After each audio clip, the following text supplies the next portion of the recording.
আমার বন্ধুগণ, একটু কান লাগাবেন। আমরা সফলতার জন্য কত দিকে দৌড়াই, সফল হওয়ার জন্য পৃথিবীর এক প্রান্ত থেকে অপর প্রান্ত দৌড়াই। এই ব্যবসা ওই ব্যবসা, এই চাকরি ওই চাকরি, এর পিছনে দৌড় ওর পিছনে দৌড়, সফলতার পিছনে আমরা কত দৌড়াই, জীবনের ক্যারিয়ার গঠন করার জন্য কত পেরেশান হয়ে যাই। কিন্তু আল্লাহ বলছেন, বান্দারে, সফল হওয়ার জন্য সবার আগে আমার পরামর্শ নিয়ে নাও। আল্লাহ রাব্বুল আলামিন সুন্দর করে সূরাতুল বুরুজে বলছেন, ইন্নাল্লাযীনা আমানু ওয়া আমিলুস সালিহাতি লাহুম জান্নাতুন তাজরি মিন তাহতিহাল আনহার যালিকাল ফাওজুল কাবীর। জোরে বলুন আল্লাহু আকবার। সফল হওয়ার জন্য আমরা সবার আগে পরামর্শ নেব কার কাছে বলুন? আসতে বলবেন না, কার কাছে? আমার প্রাণটা কার হাতে? আমার চোখটা চালান কে? আমার কানটা চালান কে? আমার নাকটা চালান কে? চোখ দিয়া দেখে কে? আল্লাহ। আল্লাহ দেখে না, আমি দেখি, কিন্তু চালান কে? আল্লাহ। আল্লাহ চালায়া দেন, আমি তা দিয়ে দেখি। আল্লাহ চালায় নেন, আমি তা দিয়ে শুনি। এই জন্য মহান রব্বুল আলামিন বলেন, ইন্নাস সামআ ওয়াল বাসারা ওয়াল ফুআদা কুল্লু উলাইকা কানা আনহু মাসউলা। শ্রবণ শক্তি, দৃষ্টি শক্তি, অন্তর শক্তি সব জিজ্ঞাসিত হবে একদিন। কার কাছে? আসতে বলবেন না, কার কাছে? আমার বন্ধুগণ, চোখ সিনিয়র না কান সিনিয়র? বলেন, সিনিয়র কোনটা? শ্রবণ শক্তি মানে কান সিনিয়র না চোখ সিনিয়র? বলেন, কান। মেডিকেল সায়েন্স বলছে মানুষের ক্রমবিকাশ মার পেটে যখন থাকে প্রথম ম্যাচিউর হয় হলো কান, এরপরে চোখ। সিনিয়র কোনটা? বলেন, কান। আল্লাহ পাক কানটা আগে দিয়েছেন। কোরআন তো ধারাবাহিকতা রক্ষা করে। সুবহানাল্লাহ বলবেন না? আল্লাহ রাব্বুল আলামিন নিজে বলছেন, ইন্নাহু কানা সামিআম বাসীরা। শ্রবণ শক্তির কথা আল্লাহ রাব্বুল আলামিন আগে বলেছেন, এরপরে দৃষ্টি শক্তির কথা বলেছেন, অন্তর শক্তির কথা বলেছেন। রূহটা কিন্তু পরে আসে। ওয়ানাফাখা রূহাহু, দেহের মধ্যে রূহটা ঢুকায় দেন তিনি আমার কে? আসতে বলবেন না, তিনি আমার কে? আল্লাহ পাক। সেই মহান রব্বুল আলামিন বলছেন, বান্দা, সব কিছুর ব্যাপার আমি তোমাকে প্রশ্ন করব। চোখ দিয়ে কি দেখেছো? কান দিয়ে কি শুনেছ? অন্তর দিয়ে কি চিন্তা করেছো? দুই পা দিয়ে কোথায় গিয়েছো? দুই হাত দিয়ে কাকে থাপ্পড় মেরেছো? কোন থানায় তুমি ভালো মানুষের নামে মামলা দিয়েছো?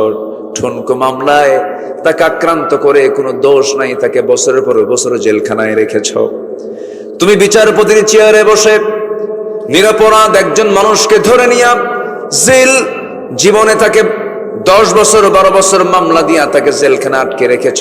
মার হক আদায় করতে পারে নাই, বইয়ের হক আদায় করতে পারে নাই, সন্তানের হক আদায় করতে পারে নাই।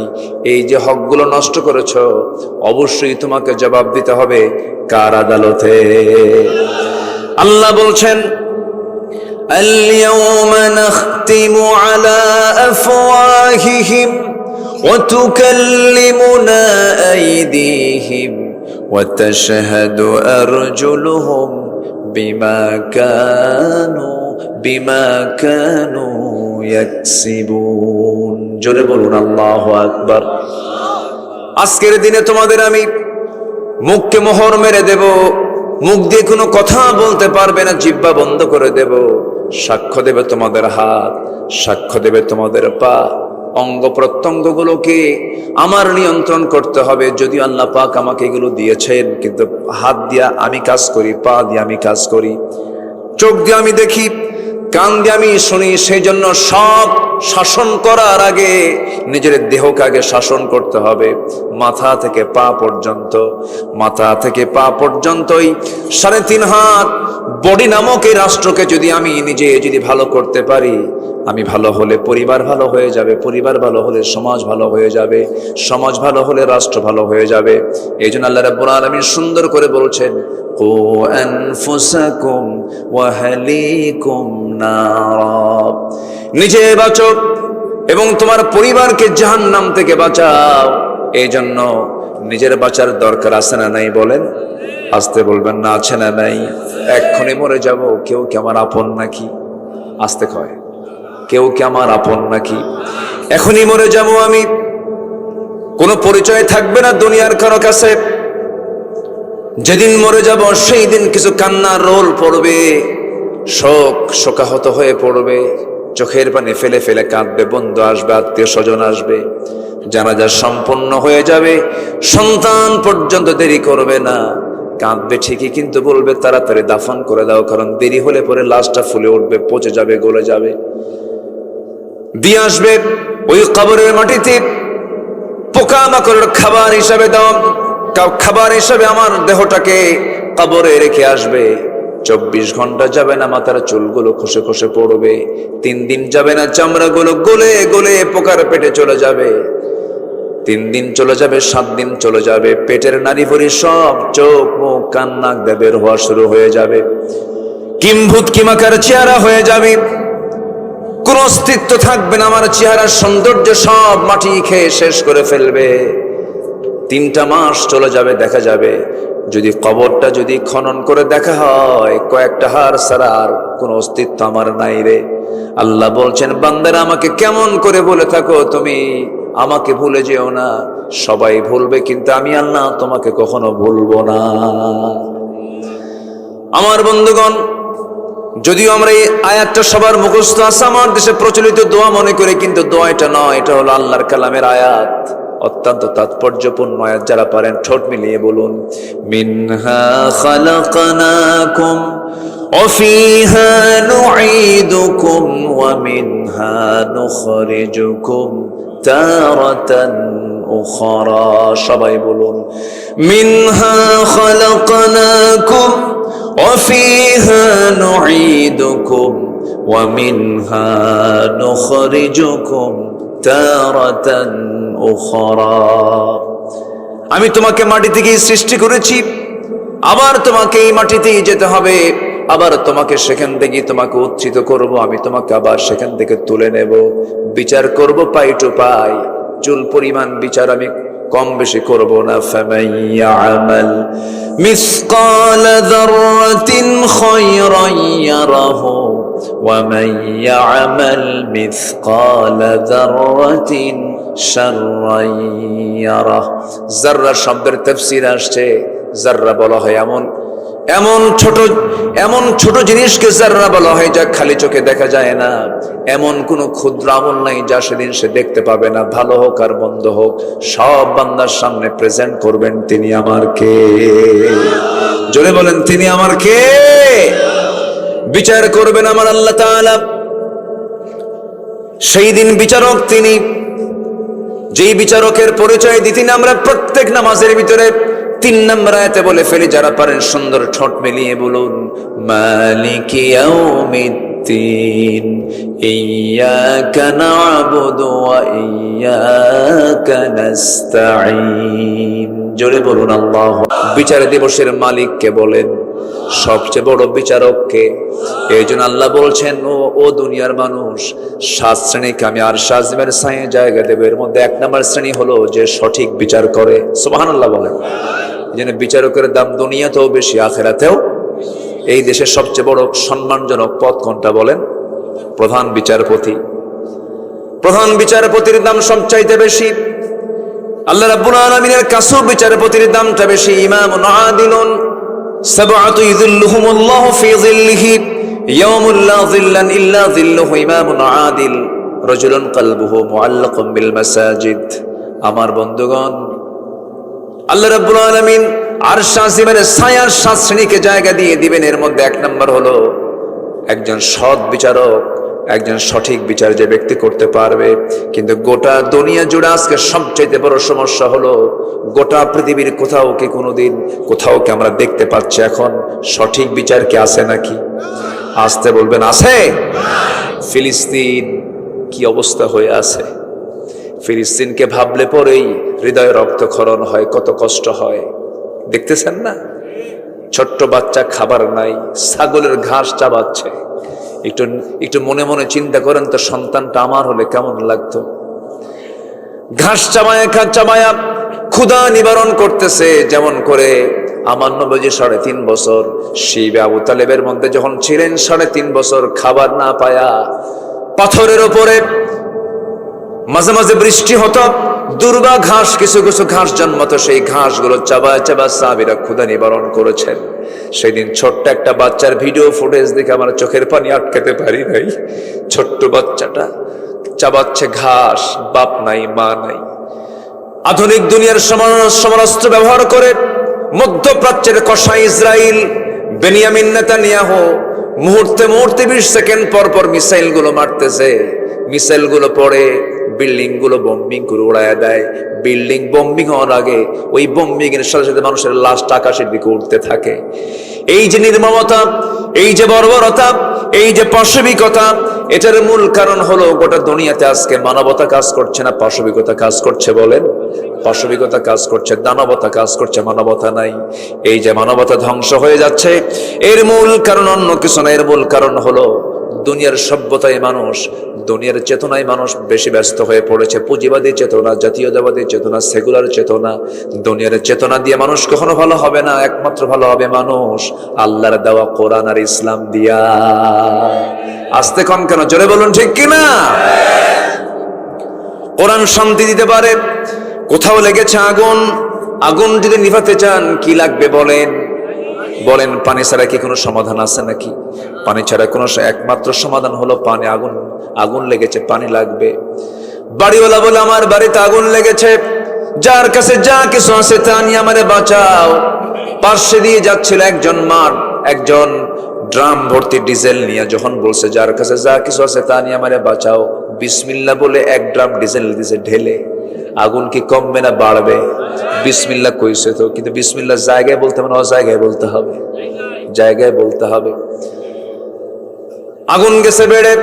আরেকজন যাচ্ছিল ভ্যান ভর্তি লাকড়ি আর খড়ি নিয়ে, যখন বলেছে যার কাছে যা কিছু আছে তা নিয়ে আমারে বাঁচাও, বিসমিল্লাহ বলে গোটা ভ্যান ভর্তি লাকড়ি দিছে ঠেলে। আগুন তো কমবে না। আগুন কমানোর জন্য যেমন পেট্রোল, ডিজেল, অক্টেন যেমন উপযুক্ত নয়, আজকের সমাজের আগুন যে দাউ দাউ করে জ্বলছে সমাজ জুড়ে, রাষ্ট্র জুড়ে, দুনিয়া জুড়ে, যে শান্তি দাউ দাউ করে জ্বলছে দেশে দেশে, শুধু ক্ষমতার লড়াই, ক্ষমতার প্রদর্শনী, পাওয়ারের ডিসপ্লে অফ পাওয়ার।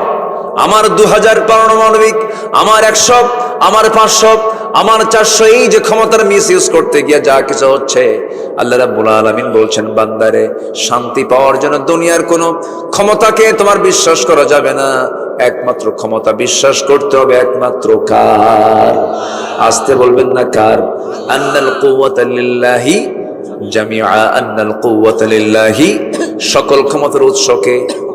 আরো জোরে, আরো জোরে, আরো জোরে। 16 বছর যারা ছিল ক্ষমতায় ভাবছিল আসি কিয়ামত পর্যন্ত থাকবো, মাঝে মাঝে হুমকে দিত 2041, ভিশন 2021, 25-24 শেষ। ফেরাউন ছিল 1600 বছর পৃথিবীতে বেঁচে, এরা ছিল 16 বছর। সংখ্যার যে মিল হলো কেমনে বুঝলাম না, বুঝলেন?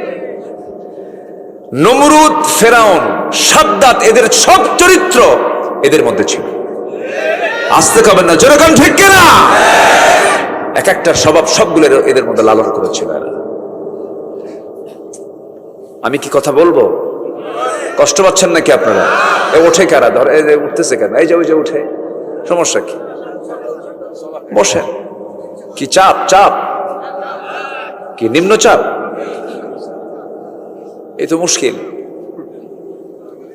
হ্যাঁ, একটু বসেন না, কত সময় চলে যায় এদিক সেদিক। আজকে না হয় একটু সময় দেব কোরআনের জন্য। লস হবে? আসতে কেন লস হবে? আড্ডা মারতে মারতে 3 ঘন্টা চলে যায়, টেরই পাওয়া যায় না। এরকম হয় না? এরকম হয় না? গত 2 বছর আগে বিশ্বকাপ খেলা হচ্ছে ফুটবল, আমি চট্টগ্রাম থেকে আসতেছি, বারাইয়ার হাট পার হতে নিয়ে মিরের সরাই পার হচ্ছি। হঠাৎ করে রাত 2টার দিকে একজন ফোন দিয়ে বলে, হুজুর আমি আপনার খুব ভক্ত, আমি আপনার ওয়াজ শুনি, হুজুর আমি তাহাজ্জুদ পড়লাম, একটু দোয়া করবেন আমার জন্য। আরেকটা দোয়া চাই, কি হুজুর আর্জেন্টিনার খেলা চলে, একটু দোয়া করবেন। এতক্ষণ ধরে এত সুন্দর কথাগুলো লাগলো আমার, শেষে কি কয়, মানে একজন তার বাবার প্রশংসা করছে, এক ভাই আরেক ভাইকে তার সামনে তার বাবার প্রশংসা করতে নিয়ে বলছে, ভাই তোমার বাপটা কত সুন্দর ভালো ছিল, কত সুন্দর টানা টানা চোখ, প্রশস্ত কপাল, চুলগুলো কালো, এরপরে কি সুন্দর তার বডির সৌন্দর্য, সুঠাম দেহ, আর দাঁতগুলো এত সুন্দর কুত্তের দাঁতের মতো চকচকা। কি কথা কি বুঝলেন? মানে এত সব কথা সুন্দর কয়া শেষে এমন একটা শব্দ কইছে, সব শেষ। কত সময় তো আমরা ব্যয় করি, আমরা কোরআনের জন্য সময় ব্যয় করলে কোরআন আমাকে সুপারিশ করে জান্নাতে নিয়ে যাবে। কোরআনকে আমরা বেশি করে সময় দেব, জোরে বলি ইনশাআল্লাহ। কোরআন আমাকে সময় দিয়ে জান্নাতে নিয়ে যাবে, সুবহানাল্লাহ বলেন। কোরআন কিন্তু খুব দামি কিতাব, আল্লাহু আকবার বলেন। যখন খারাপ লাগবে তেলাওয়াত করবেন, যখন খারাপ লাগবে তেলাওয়াত শুনবেন, যখন খারাপ লাগবে প্রচন্ড রাগ উঠে গেছে, আপনার মনে অশান্তি, সেজদায় পড়ে ঘন্টার পর ঘন্টা থাকবেন, দেখবেন এর চাইতে প্রশান্তি পৃথিবী তার কোথাও নাই। সেজদা দিবেন, স্ট্রোক করবেন না। সেজদা দিবেন, ব্রেন স্ট্রোক হবে না। তারপরে কি বলে, হার্ট স্ট্রোক হবে না, ব্রেন স্ট্রোক হবে না। একটু সেজদায় পড়ে কাঁদবেন, দেখবেন মন প্রশান্ত হয়ে গেছে, দিল ঠান্ডা হয়ে গেছে। প্রশান্তি, আনন্দ, তৃপ্তি দেয় একমাত্র ইবাদতে। কিসে বলেন তো? ইবাদতে, সেজদায়। আমরা সেজদায় পড়ে কাঁদবো, জোরে বলি ইনশাআল্লাহ। তাহাজ্জুদ রেগুলার করব, ফজর নামাজ না পড়লেও চলবে। কাজা করা যাবে? মানে মাথায় টুপি, পরনে লুঙ্গি নাই, তা তো হবে না। আমার দেশে আবার এগুলো নিয়ে খুব ব্যস্ত। সবে কদর আর সবে বরাত আসলে পরে ওরে বাপরে বাপ, সিজনাল মুসল্লি হাজির হয়ে যায়। ওদের নামাজ, ওদের সেজদার চোখের পানি দেখে মনে হয় কেবলে আকাশ থেকে জিবরাইল নামছে। আছে না নাই? এরকম হওয়া যাবে না। আমরা ইবাদত করব একদিন না সব দিন, এক রাত না সব রাত। নামাজ হবে 7 দিন, একদিন না 7 দিনের প্রতিদিন। কয় ওয়াক্ত নামাজ? 5 ওয়াক্ত নামাজ। আমরা সফল হয়ে যাব, জোরে বলি ইনশাআল্লাহ। একটু কান লাগান। আমরা সফল হতে চাই কি সবাই? সফল হওয়ার জন্য আমরা আসুন কোরআনের আলোকে সফলতার কিছু শর্তাবলী আমি আজকে বলতে চাচ্ছি। 10টা শর্তাবলী নিয়ে আমি কথা বলবো। কয়টা বলেন তো? 10টা শর্তাবলী আমি দেব কোরআন থেকে। আমি আমার বাবার, আমার দাদার কোনো কথা বলতে আসিনি। আমার দেশে তো বাপ নিয়ে বহু কিছু হয়েছে। আমার বাপই দেশ স্বাধীন করছে। ছিল হলো, দেশটা ছিল যেন ওদের কাছে পৈতৃক সম্পত্তির মতো। মুক্তিযুদ্ধ ছিল ওদের ব্যবসা, ওরা ব্যবসা মনে করেছিল। সোনার ছেলেরা, মেধাবী ছেলেরা, অক্সফোর্ড অফ দি ইস্ট, প্রাচ্যের অক্সফোর্ড নামে খ্যাত ঢাবির ছেলে পেলেগুলো তারা আন্দোলন করে বলল, ছাত্র বৈষম্য বিরোধী আন্দোলনের ছেলেরা বলল, আমাদের সন্তান তো তারা, কে মেধার যাচাই হোক, কোটাকে বাতিল করো। জবাব দিতে নিয়ে উনি বলে ফেললেন যে রাজাকারের নাতিপুতিরা চাকরি পাবে। 54 বছর পরে এসেও যদি এই সমস্ত কথাগুলো আমাদের শুনতে হয়, এই দেশের মানুষ আর বোকা নাই। আসতে কন কেন? ওরা বোকা বানিয়ে রাখতে চেয়েছিল। বোকা মানুষ নাই, মানুষ সচেতন, সবকিছু বোঝে। এটা 2025-এর বাংলাদেশ, 2025, এটা মাথায় রাখতে হবে। এরপরে কথা বলতে হবে। সম্মানিত ভাইয়েরা, সব দেখে শেষ করেছি, সব আইন দেখে শেষ করেছি। আমরা একটা বারের জন্য আমরা আগামীর দেশ দেখতে চাই, কোরআনের দেশ। আসতে কন কেন? কোরআন কি কোনো দলের, নির্দিষ্ট কোনো দলের? কোরআনটা কার? যে মুসলমান তার। আমরা সবাই কি? কারণ আমরা সবাই কি? এদেশের সংখ্যাগরিষ্ঠ কি? সংখ্যাগরিষ্ঠ কি? ইসলাম থাকলে সব ধর্ম নিরাপদ থাকবে। ইসলাম যেখানে থাকবে না, কোন ধর্মের নিরাপত্তা থাকবে না। ইন্ডিয়াতে ওয়াকফ স্টেট, মসজিদ, মাদ্রাসা, মন্দিরে যে দানগুলো করা হয়, এটাকে ওয়াকফ স্টেট বলা হয়। ওরা মন্দিরের ওয়াকফ স্টেটকে ঠিক রেখে ইন্ডিয়াতে নতুন করে তারা আইন পাশ করেছে, মুসলিম যে ওয়াকফ স্টেটগুলো এগুলোকে বাজেয়াপ্ত করে এই সমস্ত সম্পত্তিগুলো তারা দখল করার চেষ্টা করছে। ইসলাম সেখানে হুমকির সম্মুখীন, মুসলিম সেখানে হুমকির সম্মুখীন। ভারতের কাছ থেকে মুসলমানদের সাম্প্রদায়িক সম্পদের শিক্ষা নেওয়ার কিচ্ছু নাই, আমাদের থেকে শিক্ষা নিতে হবে তাদের।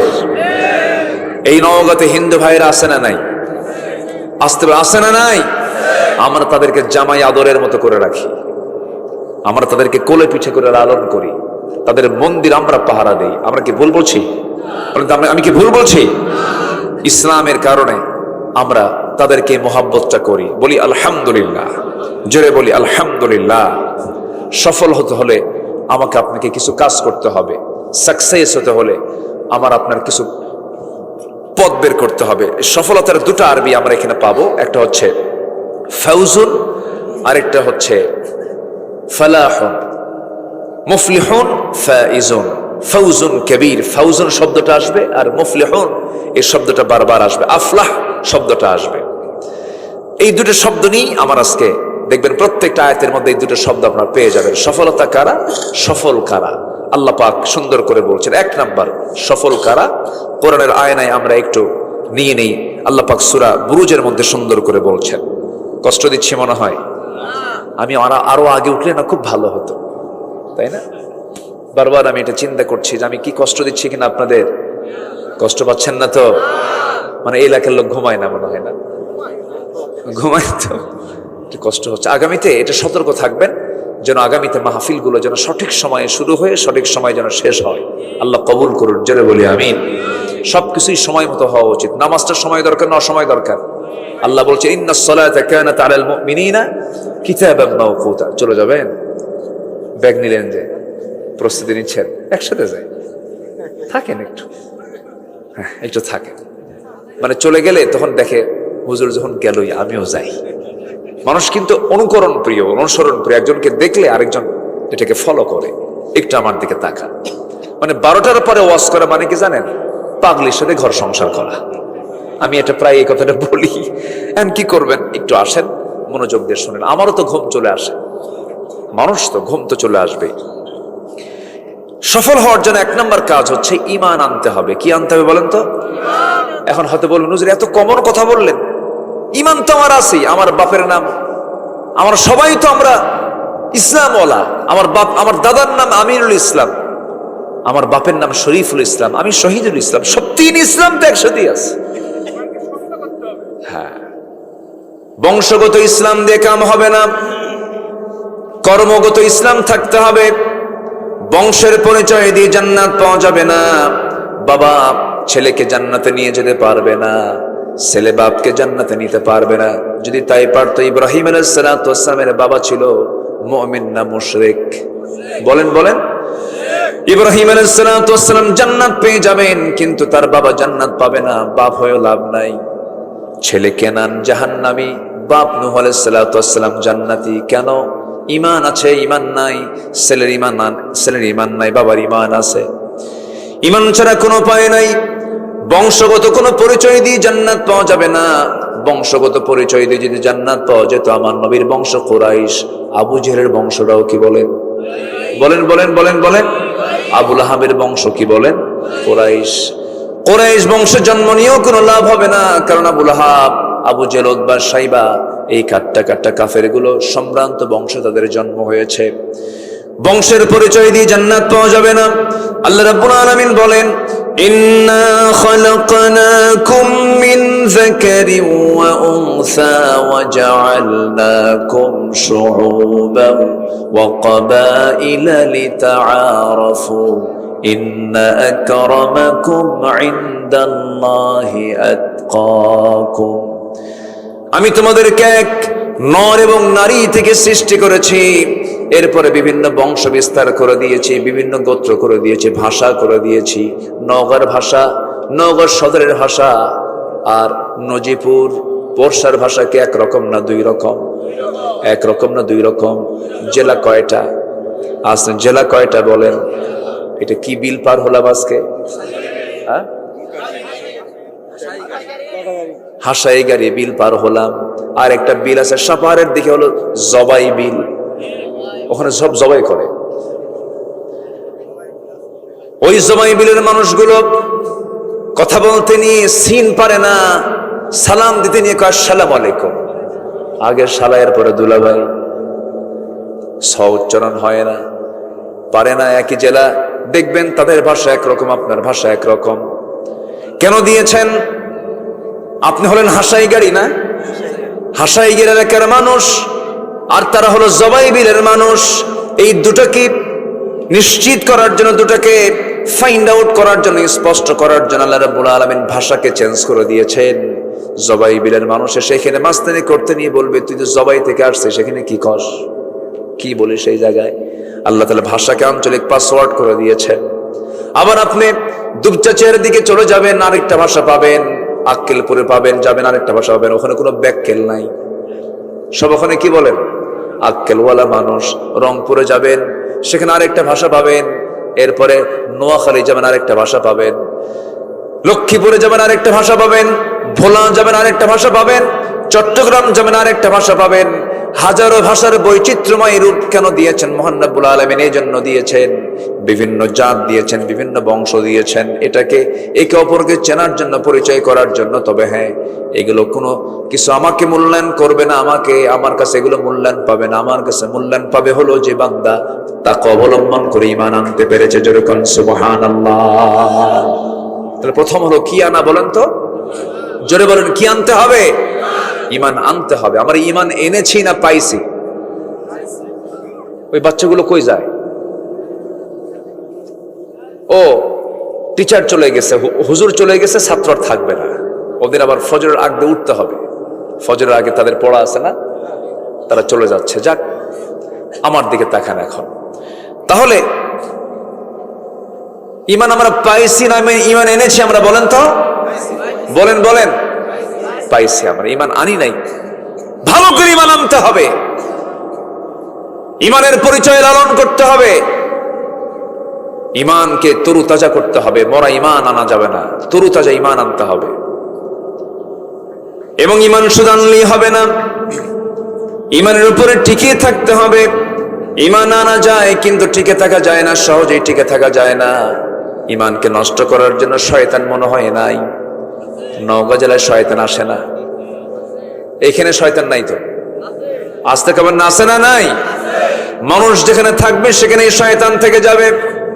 শয়তান তো ওয়াসওয়াসা দেওয়ার জন্য সর্বক্ষণ আছে। আপনি বসে আছেন, শয়তান পিছন থেকে বলছে তাড়াতাড়ি ওঠ, চলে যা, ওয়াসওয়াসা দেওয়ার জন্য। এখানেও কিন্তু শয়তান আছে। না, শয়তান মনে হয় এই বিল চেনে না। ঠিকই চেনে। শয়তান কিন্তু জান্নাত পর্যন্ত চিনে। জান্নাতের মধ্যে আদম আলাইহিস সালাতু ওয়াস সালাম, হাওয়া আলাইহিস সালাতু ওয়াস সালাম যখন থাকলেন, শয়তান জান্নাতের মধ্যে ঢুকে দুজনকে ওয়াসওয়াসা দিয়েছিল যে শয়তান জান্নাতে ঢুকে আমার বাপ মাকে ওয়াসওয়াসা দিতে পারে, সেই শয়তান বুঝি এই এলাকা চেনে না? কি চেনে কিনা বলেন? চিনে। একটু কান লাগাবেন, মনোযোগ দিয়ে কথাগুলো শুনবেন। ঈমান এনেছি আমরা, ঈমান নিয়ে টিকে থাকতে হবে। ছোট্ট একটা ইতিহাস মনে পড়লো, একটু সুন্দর করে মনোযোগ দিয়ে কানটা লাগাবেন। একজন সাহাবী কালিমা গ্রহণ করেছেন, বাড়িটা তার মক্কা এবং মদিনার ঠিক মাঝখান বরাবর তার বাড়ি। দিন গ্রহণ করেছেন, বাপটা ছিল না তার, ছোট্টবেলায় বাপ মারা গেছে। চাচার কাছে তিনি মানুষ হয়েছেন। ঈমান যখন এনেছেন, কালিমা যখন গ্রহণ করেছেন, চাচার কানে সংবাদ চলে গেল। চাচা বলে ফেললো, ভাতিজা কি যেন শুনলাম, তুমি নাকি কালিমা গ্রহণ করেছো, ঈমান এনেছো। মুস্কি হাসি মেরে বললেন, চাচা আপনি শুনবেন কেন? আপনি দেখেন, আশহাদু আল্লা ইলাহা ইল্লাল্লাহু ওয়াহদাহু লা শারীকা লাহু ওয়া আশহাদু আন্না মুহাম্মাদান আবদুহু ওয়া রাসূলুহু। হেদায়েতের মালিক কে? আরো জোরে, আরো জোরে, আরো জোরে। আমাকে হেদায়েত দিতে পারেন তিনি আমার কে? এই জন্য হেদায়েত চাইতে হবে কার কাছে? এক সময় না সব সময়। ইহদিনাস সিরাতাল মুস্তাকিম। প্রত্যেক নামাজে এই দোয়া আছে না নাই? আছে। আল্লাহর কাছে হেদায়েত চাইতে এবং বলতে হবে, আল্লাহ জীবনের শেষ নিঃশ্বাস থাকা পর্যন্ত আমাকে হেদায়েতের উপরে রেখে দিও। আল্লাহর কাছে রোনাজারি করে কাঁদতে হবে। আমার বন্ধুগণ, ওই সাহাবী যখন কালিমা পড়েছেন, চাচা শোনার সঙ্গে সঙ্গে বলতেছে, তুই এতিম ছিলে, তোরে দেখলাম আমি, আমার সম্পত্তি তোর নামে লিখে দিয়েছি। তুই কি জানিস ঈমান আনার কারণে তোর কত বড় ক্ষতি হতে পারে? কি চাচা, কি বলবেন আপনি বলেন। সমস্ত সম্পত্তিগুলো তোর থেকে আমি জোরপূর্বক নিয়ে নেব। মুস্কি হাসি মেরে সেই সাহাবী বলছেন, চাচা জোরপূর্বক নেওয়া লাগবে কেন? কারণ এই দুনিয়ার সকল সম্পত্তির চাইতে আমার কাছে সবচেয়ে বড় সম্পত্তি হলো আমার ঈমান। জোরে কান সুবহানাল্লাহ। ঈমান এনেছি আমি। ও চাচা, আপনার জোর করে আমার কাছ থেকে সম্পদ নিতে হবে না, সব জমিগুলো আপনাকে আপোষেই দিয়ে দিলাম, সম্পদগুলো দিয়ে দিলাম। চাচার রাগ কমলো না। চাচা খেপে গিয়ে রেগে গিয়ে থাপ্পড় মেরে তার জামাটা টান মেরে ধরে টেনে ছিঁড়ে তাকে শরীর থেকে কাপড়টা বিচ্ছিন্ন করে ফেললো। এরপরে এক পর্যায়ে লুঙ্গিটাও খুলে নিল, উলঙ্গ করে ঘর থেকে বের করে দিল। উলঙ্গ হয়ে তাকে ঘর থেকে যখন বের করে দিয়েছে, তিনি চোখ বন্ধ করে দৌড় মেরেছেন। মার দরজায় গিয়ে বলছে, মা দরজা খোলো। দরজা খোলা মাত্রই ওই সাহাবী বলছেন, মা আমার দিকে তাকায়ও না, দিন গ্রহণ করেছি, ঈমান এনেছি, এই কারণে আমার চাচা আমার শরীর থেকে লুঙ্গিটা পর্যন্ত খুলে নিয়েছে। মা দেখো তো ঘরের মধ্যে কোনো চাদর আছে কিনা, কোনো কাপড় আছে কিনা, আমার সতরটা ঢাকা দরকার। ছোট্ট এক খণ্ড কাপড় দেওয়া হলো, সেই কাপড় দিয়ে তার সতর ডেকে নিয়া এবারে বলছে, মা পৃথিবীর কোনো দরবার ভালো লাগে না, আমার কাছে নবীর দরবার ভালো লাগে, আমি নবীর দরবারের দিকে রওনা দিলাম। রওনা দিয়ে যখন তিনি রাতের বেলা যখন রওনা দিয়েছেন, খালি গায়ে, শুধু গায়ে একখানা, গোটা দেহে একখানা সতর ঢাকার জন্য কাপড় আছে। আরবের দেশে বছরে 1 থেকে 1.5 মাস 2 মাস পর্যন্ত প্রচন্ড শীত থাকে, হাড় কাঁপানো শীত। সেই শীত আমার দেশেও হয় না, এমন হাড় কাঁপানো শীত। সেই শীতের ভেতরে এই সাহাবী, ধনী সাহাবী ছিলেন, দিন গ্রহণ করার কারণে গরিব হয়ে গেছেন, সব নিয়ে নিয়েছে। নগ্ন দেহে শুধুমাত্র সতরটা ঢেকে রওনা দিয়েছেন, থরথর করে কাঁপতেছেন। নবীর বাড়িতে পর্যন্ত পৌঁছে গেলেন, দরজায় গিয়ে নক করলেন। নবীজি দরজা খুলেই দেখেন নগ্ন দেহে কে যেন সামনে দাঁড়ানো, কিচ্ছু বললেন না। ভিতরে চট করে চলে গেলেন। ভিতরে গিয়ে আমার নবীর যত কাপড় ছিল, সবচেয়ে পছন্দের 2টা জুব্বা আমার নবীজি হাতে বহন করে নিয়ে এসে বলছে, যুবক আগে কাপড়টা গায়ে পড়ো, দেহটা ঢেকে নাও, এরপরে তুমি আমার সঙ্গে কথা বলো। নবীর পরনের দেহটার জুব্বাটা তার গায়ে রাসূল পড়ায়া দিলেন। এরপরে বলছেন, যুবক তুমি কি বলবে বলো। হুজুর দিন গ্রহণ করেছি, আমার চাচা আমার দেহ থেকে লুঙ্গি পর্যন্ত খুলে নিয়েছে। রাসূল মুস্কি হাসি মেরে বুকের সঙ্গে জড়িয়ে ধরে বলছে, আব্দুল্লাহ চিন্তা করো কেন, তোমার চাচা তোমাকে বস্ত্রহীন করেছে, আর আমি নবীজি আমার দেহের জুব্বা আমি তোমারে দান করে দিলাম।